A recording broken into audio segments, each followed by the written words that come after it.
Okay. Good evening, everyone. Call to order this regular meeting of the Village of Ashcroft Council for Monday, April 27th, 2026.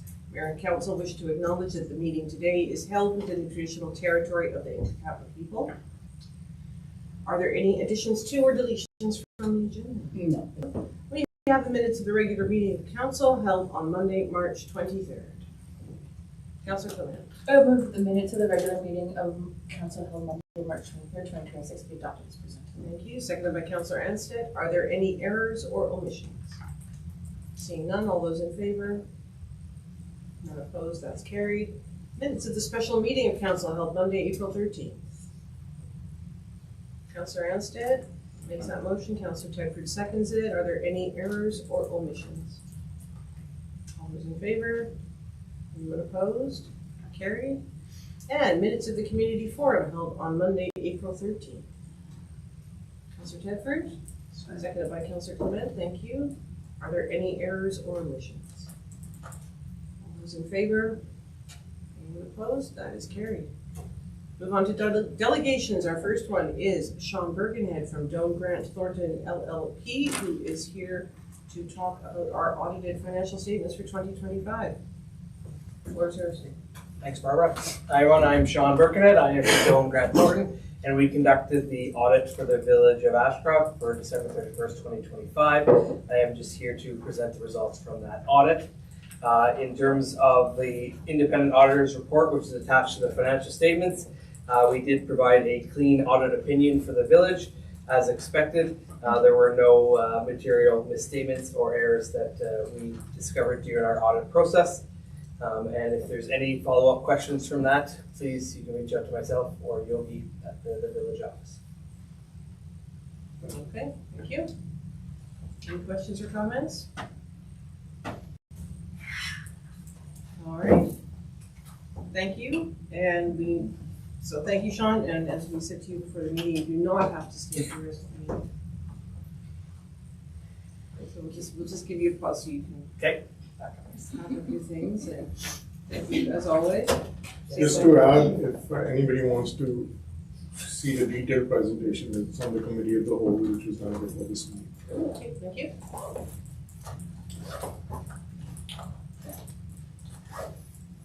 Thank you. Good to see you. Good to see you too. Safe travels. Yeah, thank you. All right. Thanks. Our next delegation is Carolyn Slade from Dawson Road Maintenance. Welcome. Hello, everybody. Thank you for having me tonight. I just want to touch base. This is something you're going to see me regularly doing, meeting in the fall before the winter season, then meeting in the spring before our summer season comes. So I just want to touch base with you all, find out how we did this last winter, anything that we can improve, anything I can bring back to my team as a teaching point, anything like that. As well with summer. What do you want to see this summer? Is there anything that you have in your mind that needs attention, that needs to be brought forward to our team so we can work that in for you? So I'm just here as a touch base, making sure you guys have good contact to Dawson Road Maintenance to get your concerns across. So by all means, I open the floor to questions. Okay, thank you very much. Councillor Clement? No? Okay. Councillor Tedford? Is there any update Carolyn, on the extension of the railing that was being custom built at the end of the bridge? Yes, we do have the railing in stock right now. We're just waiting to get a team together to try and get it back on for you. You're talking about the Ashcroft Bridge there on the corner that's been decimated a few times over now. The piece that's been torn off. Yeah. I went for a walk the other night and I was having a look at it. Is there a way that we can make it floating so that if those blocks get hit again, it's not tied into those blocks? Therefore, it is potentially the block moves, but the railing piece doesn't if it's a custom piece like that? Absolutely. I'll definitely bring it forward to my bridge crew team that will be installing that railing and just look and see if there's a modification we can do or something that's easier where we can, if that block gets hit again, we can easily put a new one in or fix it up better. So I was thinking about even a breakaway post where the aluminum has to go into that nose post, but if the nose post gets hit, there's a breakaway cut there, so that it's still safe for us, but if a 50,000-pound truck hits it, it'll move it away. Got you, yeah. Therefore, we maybe save a whole bunch of expense that way. Plus absolutely. I'm open to bring those ideas forward for sure. Thank you. Yeah. And thanks for being proactive over the winter with the brining solution. I noticed that went down. I mean, not that we had a very We had a weird winter. severe winter here. Yeah. But I did notice that when we were starting to get those dips down, 2, 3, 0, I saw that you can tell when the brining solution has gone down, and so good job getting ahead of that. Yeah. How did you guys like the brine this year? Did you find it to be effective? Because we had a really weird winter this year where we didn't really have winter. We went over that freeze-thaw line constantly this winter. So we really put our brine into action this winter to really test it out. So I just want to see what you guys thought of it. Did you hear any complaints of people with their vehicles or anything like that?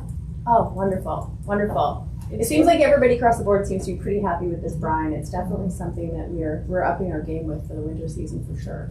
Is it a different solution? No, Same Nope. solution? same solution. It's just a salt brine at 23%. We have been working with the percentages, and we find 23 seems to be the ideal one. If you have it too high, you end up getting a thaw, and then it freezes again right away, and then you end up getting that ice thing. So too low doesn't action it well enough. So we're finding this 23% so far seems to be very good. Mm-hmm. Is it still held and trucked out of Clinton area, or do we have a base here now for it? No, unfortunately, the brining station, the closest one that we have, we only have 3 brining stations out of our 6 foreman sites, and it's 100 Mile, Clinton, and Lillooet. So just to set up one of those things, it's quite a large unit, and unfortunately, our Ashcroft yard is really quite small, and it's very difficult for us to try and squeeze it in there.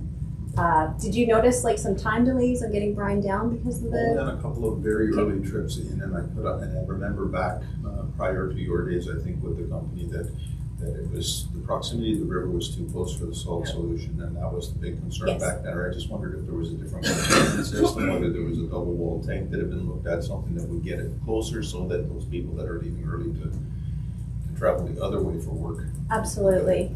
At this point, I know the environmental is quite large in the area because of that, and I haven't come across a double wall tank or anything. But what I can do is talk to our staff about having those brine trucks filled up at the end of their shift, put them inside the garage so they stay warm, so that they can hit the road first thing in the morning with a full truck.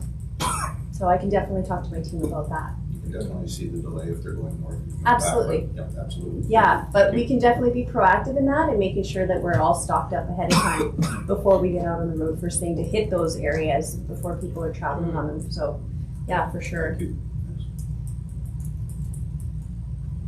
Dr. Renwick. Done some road maintenance. I'd like to thank you guys for your last couple of years. You're getting Ashcroft a little bit earlier on the sweeping program, and we do notice it out there earlier, and our area is cleaned up. And Wonderful. Very, very much appreciated. That's really good to hear. We actually did something a little different with our sweeping program in the town sites of Ashcroft, Clinton, and Castleton.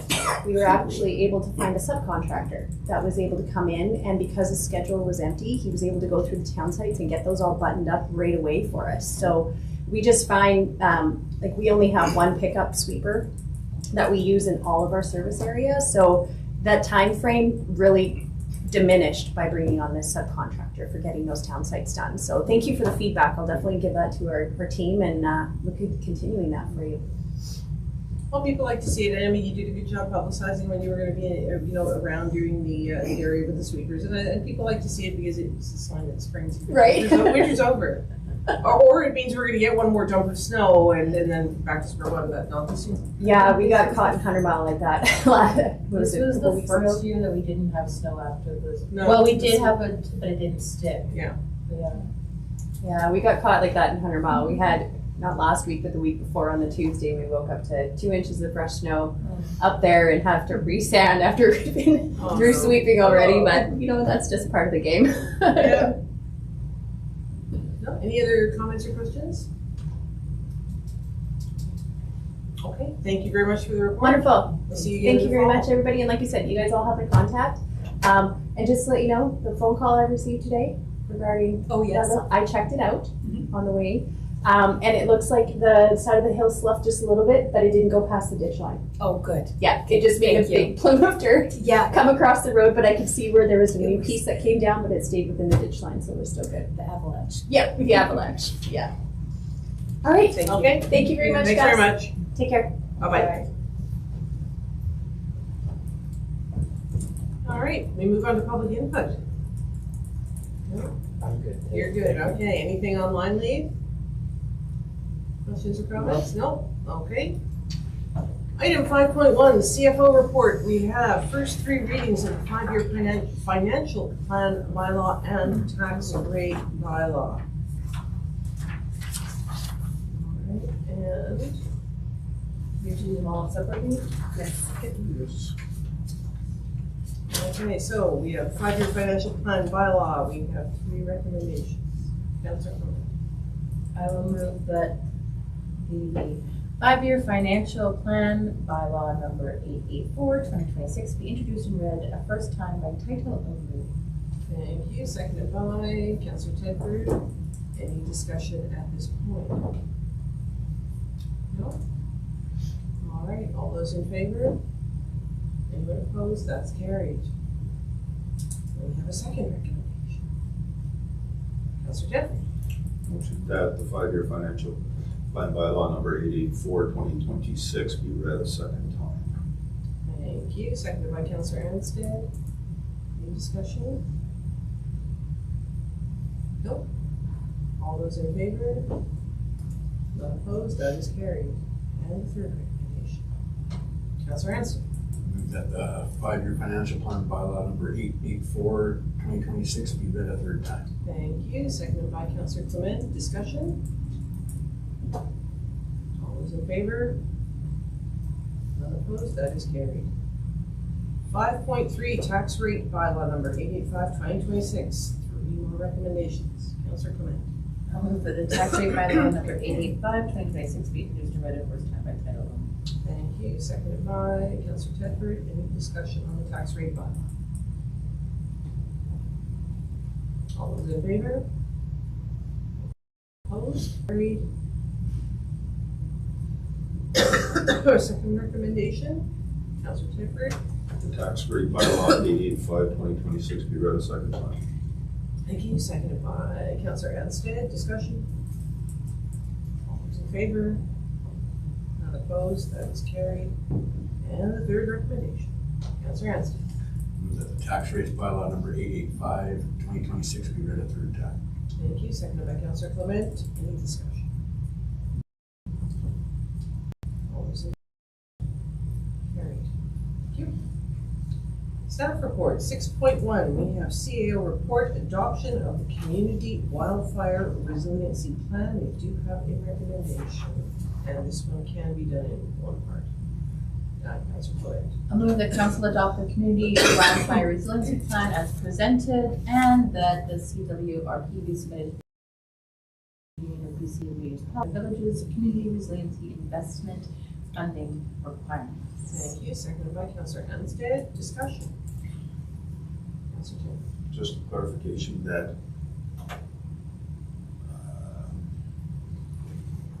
if there's a correlation between this and the invasive species discussion, which has come up in the public with respect to control overlapping, that the invasive species discussion with the TNRD at the point that isn't until 2027, just for those that are watching. Thank you. I think that because I held pesticide application tickets for so many years, I think that people in the village have come to the point where they're relying on me for that information, and I think there's a little bit of a diaspora between the two things, so I just wanted to clarify that for everyone. Thanks.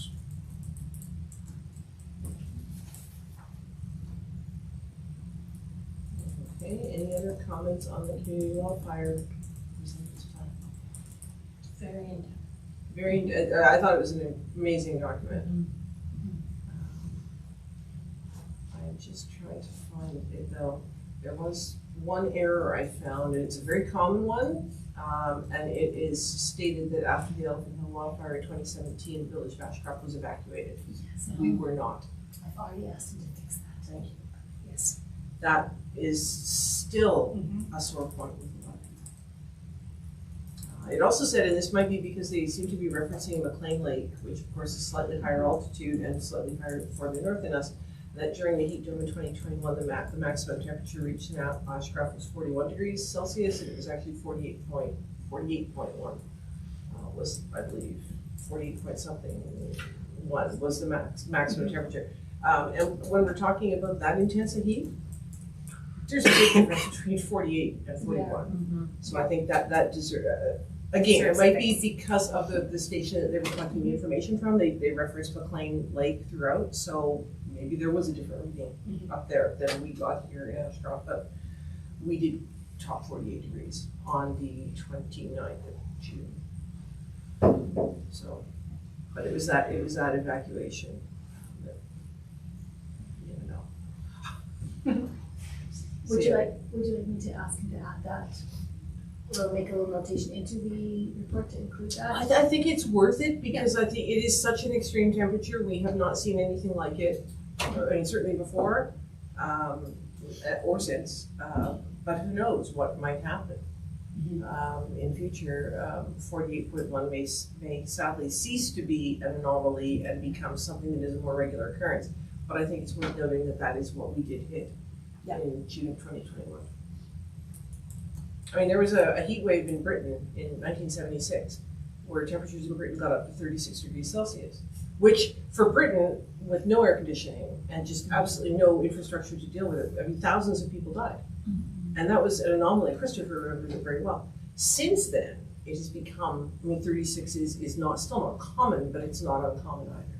It doesn't make headlines like that. So it's sort of a benchmark. But no, I thought it was an awesome report. And I think that, you know, I mean, in terms of justifying why we need full funding from the Fire Smart program, due to all sorts of locations. The acronym WUI just continues to make me laugh. But because of our location, because of our climate, because of our geography, there are just so many reasons why Ashcroft needs to keep getting the funding.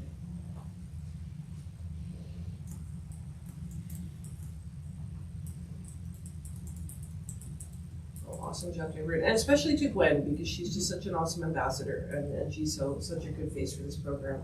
She is. She's fantastic. So anyone else have any questions or comments? Okay, on the question, all those in favor? None opposed, that is carried. All right, 6.2, CFO report, adoption of the 2025 audited financial statements. We have a recommendation. Councilor Heston. Move that council adopt the audited financial statements for 2025 as presented by Sean Birkenhead, partner at Dome Grant and Thornton LLP. Thank you very much. Seconded by Councilor Tedford. Any questions or comments? No? All those in favor? Opposed, if any? That is carried. 6.3, Economic Development and Tourism report, NDIT Marketing Initiatives Grant application. Councilor Clement. I'd like to move that council for the Village of Ashcroft extend its full support for the submission of an application to the Northern Development Initiative Trust Marketing Initiatives funding stream seeking financial assistance of up to $10,000. Okay, seconded by Councilor Tedford. Discussion?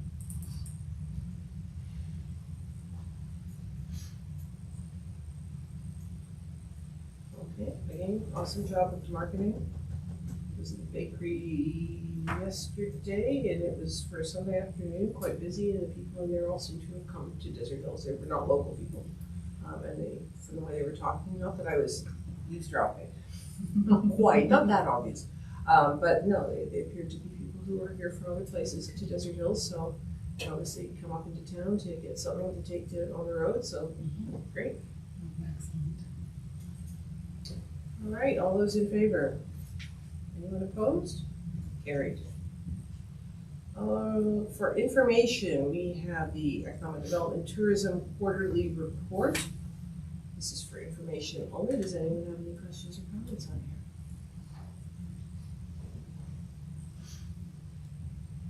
Do we know if we've had any interest nibbles at the facade improvement for this year? No, I don't believe so. I think she was working somewhere, but I'm not certain. Okay. I haven't landed yet. And I was over at the, I took young William to the playground, well, I call it a playground, the dirt patch where the playground will be one day. And hadn't been in there for probably since Tim was 2 or 3 years old. And I forgot how big it is, that park, actually. Maybe because the trees gone too, it makes it appear bigger. So then we walked around the other end and came in and we sat on the grass and we played with the grass for a bit. And I was just kind of looking at it and just trying to envision. Phase 2. See how Dick's thinking, as long as what you're envisioning doesn't actually cost any money, that's fine. Envision away. You really realize how big it is when you pull the grass out of it. Yeah, I can imagine. Shouldn't take machinery in. If I was, yeah, so, but no, I think there's a lot of potential there, and I'm really excited to see what the playground equipment looks like. And the playground equipment has been received to the distributor, and they'll be heading this way relatively soon to begin the install. Oh, awesome. That's gonna be really exciting. And it was interesting to see the report later on about the benches, because I was thinking, we do seem to have a shortage of benches in downtown Ashcroft. I thought, we could fit a lot of benches into this park. A lot of room. All right, and then we have the Fire Smart Report Community Chipping Event for information. That was awesome. It's amazing. 50,000 kilograms. 50,000 kilograms of chips. That's a lot. And where did you say most of it went to? To local farms, ranches, and for bedding. Yeah. Awesome. It's amazing. Last day, we were reaching out to TNRD to see if we could bring a couple, tag on the chips with our community cleanup, and the TNRD were great. They said, absolutely, we can do that. They needed to know how much, and that we said, well, at most, it will be 2 truckloads. And I don't think they ended up taking any up to my knowledge. I think they found accommodations at local sources throughout the area. Yeah, it was perfect. Good. No, that was an awesome event. I know they've had them in other communities. I know the TNRD has done quite a few of them, and they are very, very well utilized.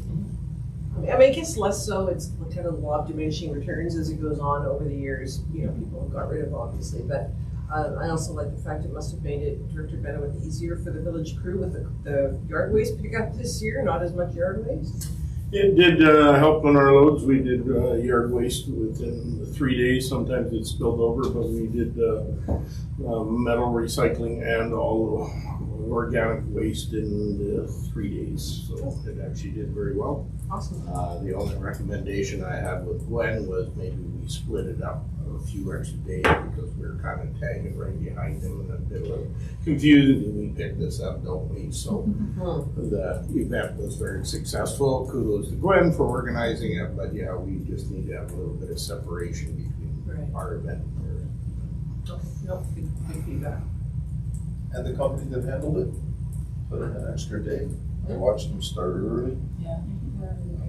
They were great. They actually ran a guide vehicle for some of the spots that were convoluted and pulled the loads apart ahead of their guys chipping, so that was fantastic too. Yep. It was a good one.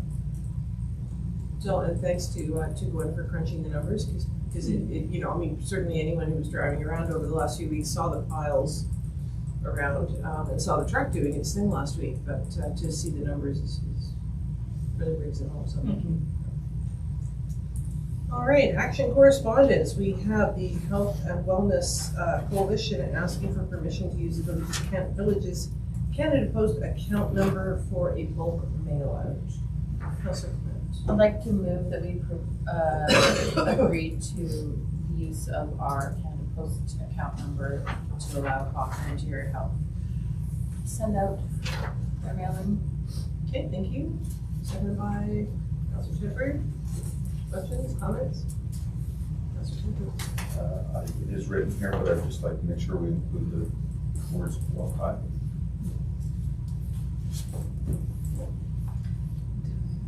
And I must admit, I did not realize that the Ashcroft EPCC is the first one to allow patients to attach to it as their primary care. As a non-specific physician.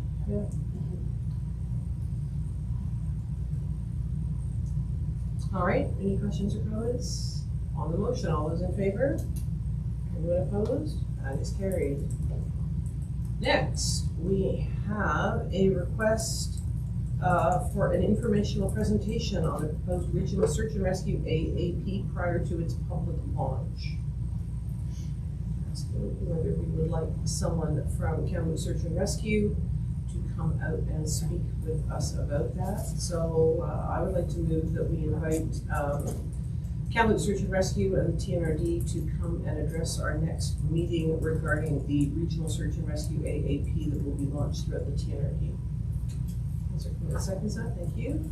Discussion? Councilor Taylor. Package looked great. To what end would they visit us? Mostly to address us to see if we have any questions, but also because they are cognizant that most councils now do broadcast their meetings and have them available afterwards for the public to view, even if they don't view them at the time. So the thinking is that if they can get out there and do these presentations, then members of the public can see them as well, because it is members of the public who will be being asked to vote on this. Thank you. Any other questions or comments? All those in favor? Opposed if any, that's carried. All right, we have a number of items for information only. Did anyone have anything here that they wanted to speak to? Or have anything further done with? Councilor Tepper? The one thing that struck me was the Tech quarterly report about accommodations. It was interesting that from the beginning of January until the end of 2027 on that graph, all of that extra housing need, it wasn't specifically, unless I may be corrected, it wasn't specifically stated where that need was going to be, whether it was primarily going to fall on Kamloops, which is the assumption. But if those are all short-term, is there any direct effect on our housing market here as far as rentals go? Probably not. In discussions with Tech, they realize that there is obviously a short-term rental gap in Logan Lake, in Ashcroft, Cache Creek, Clinton, Merritt even. So they realize that most of the people who are going to be working there will be staying in Kamloops where there is more accommodation. The talk is really more around the impact on the small communities of people coming in using facilities, using restaurants, shops, bars, entertainment venues, whatever that is. Certainly we're not going to see it to the extent here that they are, for example, in Clearwater with the Taseko Mines project, which is causing them to have a really deep think about what impact that's going to have on a small community. So, and that is pretty much exactly the way I interpreted it as well. Is there any way to attach that interpretation to our ongoing hospitality task force measure that is on hold again, i.e. the development of another hotel? So could we approach a hotel chain like the one that looked at it before and say, look, here's the information, this is what we've got from Tech, we're not sure that you're aware of it, but this will be the initial need, and we're the second closest town to the mine, would that be the spur for development? So when we've had people or investors talking to us in the recent past, we have shared that information, but not specifically the report itself, but I'm happy to make that the conversation, if they are definitely part of the conversation whenever we've been talking with anyone that's been looking. We haven't had anyone speak with us about hotels since late fall, early winter. We said December, end of November, December, so. These numbers are very, I'm sure they're conservative, and yet they could really be used as a leverage point. Yeah. And without going to knock on Tech for dollars for anything specifically, just for support for a corporation that would want to put accommodation in, no matter what the size. I think it's a great large plan. Thank you. And just to elaborate on 7.13, the TNRD Parks and Trails Strategic Plan implementation, Sherry Madden, who is spearheading this for the TNRD, staff who works mostly in the North Thompson area with the electoral areas up there, she has been trying so hard to arrange a walk of the Mesa, the Inukshuk Trail, to see part of it, because she really wants to come and get a taste of it. And that is one of the trail systems that the TNRD is looking at as being quite low-hanging fruit, because right now the TNRD has 0 kilometers of trails in this part of the TNRD.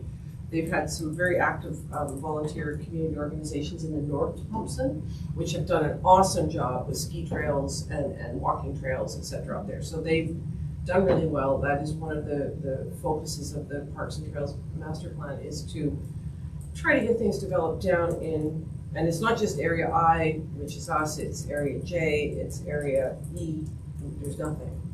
And so the Mesa Inukshuk Trail, we have had discussions about it not being actually in the village of Ashcroft.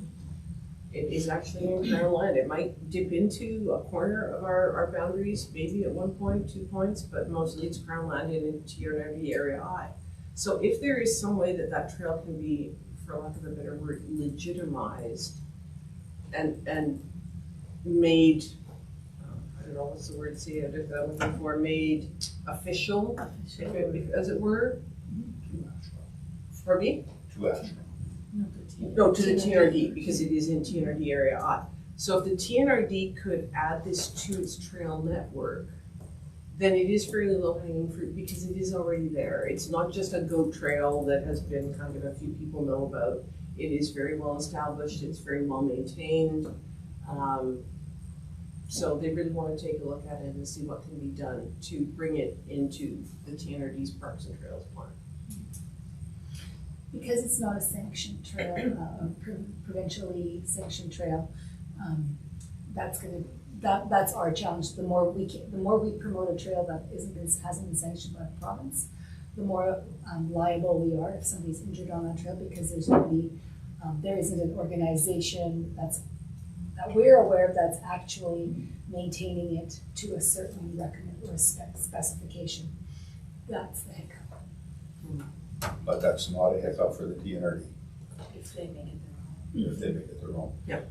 Thus, why not include the Hogsback and the trail across the top, which is where the beautiful views are, and the Hogsback runs right off the Inukshuk. That could be part of the scope. That's one of the reasons Sherry wants to come and take a look at it, to see the full scope of it. I did send her the sort of overview of the trail, and I sent her our Trails Master Plan way back in the day when the TNRD started on this. So it really is to get a sense of the entire trail. And again, on the flip side of that is taking on more than they can chew to start with, because we're not the only place that they're looking at. And the accessibility is a huge thing too. And the nice thing about the lower part of the Inukshuk Trail is there are lots of jumping on, jumping off points. You can do as little or as much as you want. It is fairly accessible for people with some mobility challenges, which you can't say about all trails in this region. So anyway, that would be really exciting, I think, if that happened. And then another one they're looking at in our area would be something along, Jamie Vera is calling it the Bonaparte River Canyon Trail, which would start somewhere near the Sage and Sands Trailer Park. The TNRD owns quite a lot of land around the Eco Depot, which they had to buy to get the little parcel they needed for the Eco Depot. So TNRD owns land on both sides of the Bonaparte there.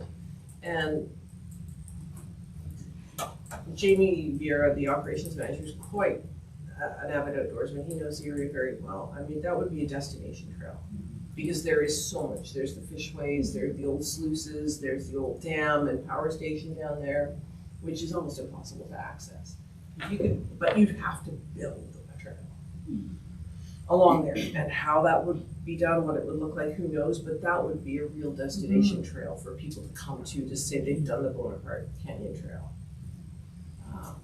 That would be really exciting, but that would be a significant investment, which is another reason they're looking at the Inukshuk Trail, because there's no significant investment needed there, really. So. Okay, anything else under information correspondence? We have task manager. Any questions or comments on the task manager? Lots and lots of writing. We have the new business. We have notice of motion from Councillor Tedford. I would like to make that motion as presented, that following a presentation to council by a delegation, members of the public in attendance, including those participating electronically, be provided the opportunity to ask questions of the delegation prior to the delegation being dismissed and prior to the call for public input. Okay, so second that, Councillor Anstey, thank you. CEO Dick, would this require a change to the procedures bylaw? It would. Is that, how arduous a process would that Not huge, it's just a minor, it would be a small amendment to the bylaw, and then we would consolidate it into one document. be? Okay. Now, do we need to add something that this is that the delegations, that some delegations might not want to accept, they might feel that they were a delegation to Ashcroft Council and that's what they wanted to do, they don't want to stay around to answer questions. Do we need to put something in there to recognize? I don't know, Councillor Tedford, it's your notice of motion. Fair question. Honestly, hadn't thought about it from that angle because participation in the past has been generally low. If it's generic participation from the public, as it is tonight, if it's a specific matter that's spoken to by the delegation, then there'll be lots of people in attendance. So I want to speak specifically to that, but still haven't to this point had an actual ability to do it within our framework. So how do we? Now, I mean, I see two ways to address this. One would be to inform delegations when they ask to be a delegation that there will be an opportunity for members of the public to ask questions, and they have no option but to go, okay, either that or they don't appear as a delegation. Or when they appear as a delegation, we say, now, are you willing to accept questions from the public? And put that right on the delegation On the application. form. Yeah. So Yeah, then they just tick a box, yes, no. delegation for information only. Yep. Delegation for information and questions from council only. And I think we need to also then in the procedures bylaw limit the amount of time that people have for their questions, the same as we do for public input.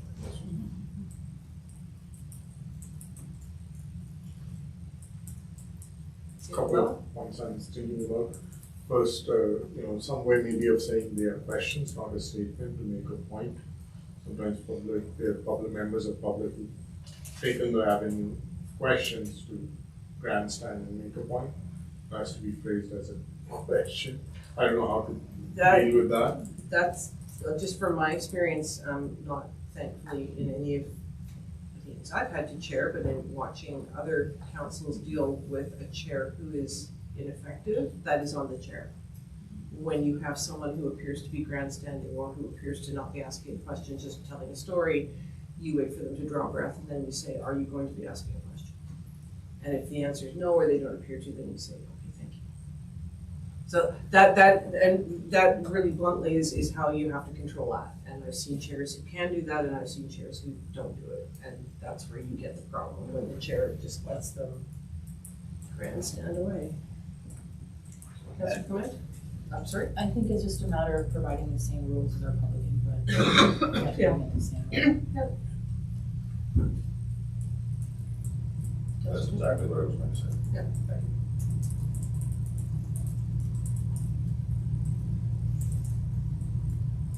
So CA Dick, then I'm presuming that if we pass this motion today, then we will at some point in the fairly near future get the revised procedures bylaw to discuss. Yes. Okay, thank you. Just the next steps for anyone who's watching. Any other questions or comments?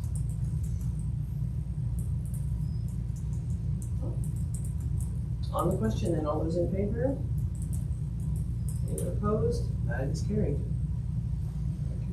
Reports, recommendations, we have the Enhancing Parks and Culture Working Group minutes. This is for information.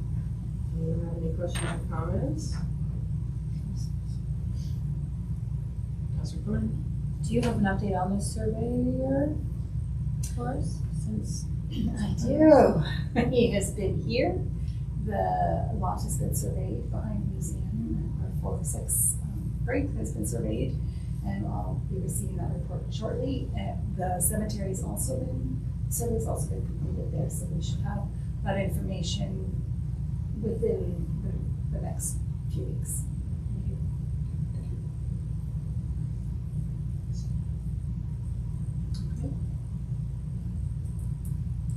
Any other questions or comments? And we have the Economic Development Working Group minutes. Anyone have any questions or comments on that?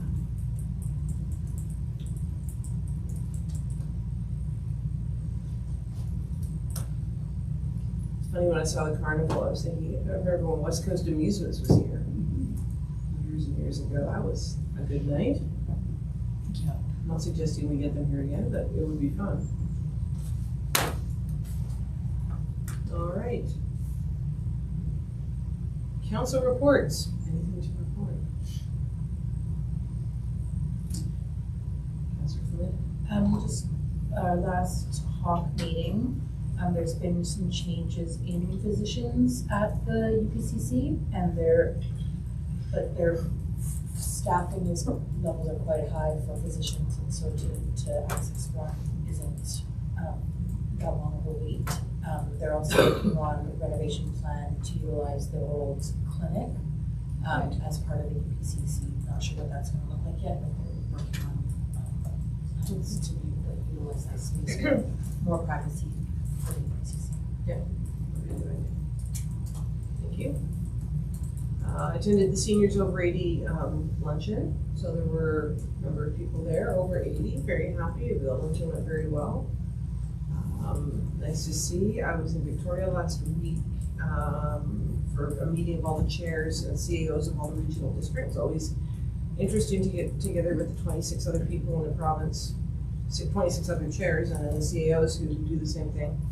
And we did have a presentation regarding the planned changes to the Code of Conduct, which is very interesting, and just how that's come about and what is going to happen after the next election, where it's basically this Code of Conduct is going to replace any codes of conduct that all local government, well, many local governments have worked hard to do, but some local governments still don't have one, because up until now it has been optional whether you have a Code of Conduct or not.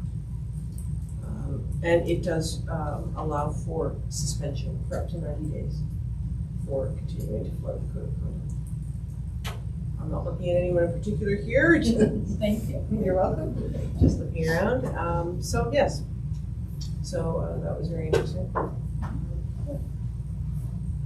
Anyone else have any questions or comments? All right, we have no need to go into a closed meeting.